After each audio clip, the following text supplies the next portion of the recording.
The question handed to me was something to the effect of, I keep dating unavailable men, typically long distance. And I need to get to that point where I need to start dating men because I'm coming of that age. And so I'll answer that in two parts, and I'll give you a practical action item, for you to start doing so you can begin to get over this and get some great results in your life, in your dating and relationships. The first aspect I will have you consider is, why are you doing what you're doing? Ask yourself why you're doing what you're doing. Why are you dating typically unavailable men? And why are you dating men that are long distance? Now, is it the latter or is it the former? Now, I want you to ask yourself, now, is it because you're dating men that are long distance because you like somebody in particular that is in that country? Is it because you like the ethnicity? Is it because you like their demeanor, you like their culture? What is it? Or, and if that's the case, then we have an international, global world now where many different ethnicities reside in your area, and so you date men of that sort in your area. It's absolutely a thing, and nothing to be ashamed of dating a particular sort. If you have a fetish or you have a particular affinity for a particular ethnicity, that's fantastic. Pursue that. And there's likely people like that in your local area.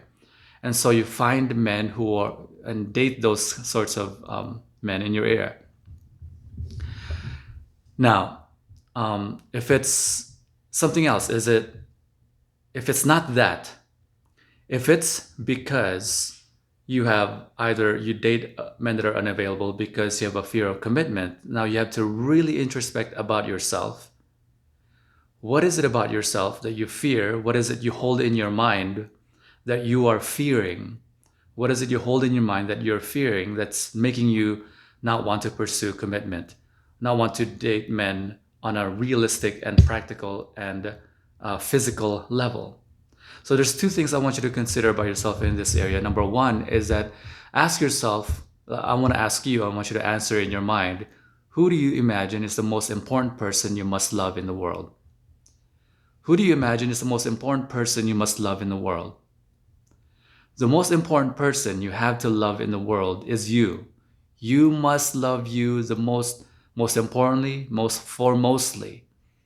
You must be your number one. You must love yourself tremendously more than anything else in the world. If you can't love you, you can never expect anyone else to love you. You must begin with the premise you love yourself, honor yourself, and respect yourself, and you will find a lot of people will be attracted to you.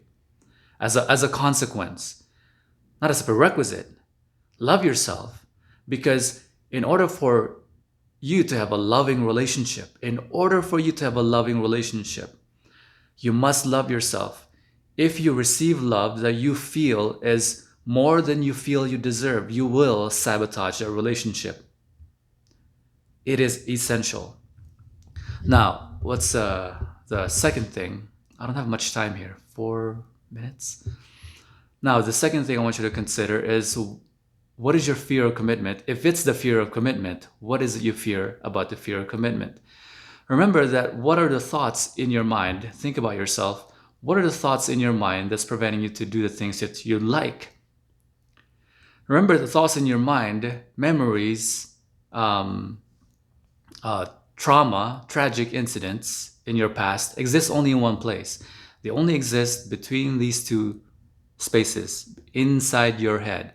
Well, you can't control your thoughts. You can certainly manage your thoughts by focusing on what thoughts you pursue. And the more you pursue those thoughts, the more you train your mind to pursue either positive thinking or negative thinking. And so while I have 30 seconds here, I want you to really introspect about yourself. Here's a practical action step. I want you to date multiple men and shorten your time frame. Instead of taking 10 years to date multiple people, take a few weeks to date multiple people and practice. There's nothing more powerful than experience. Experience gives you something which is something so powerful, which is called perspective. Perspective is something amazing that you'll have. Hopefully you like that answer. I'll talk to you next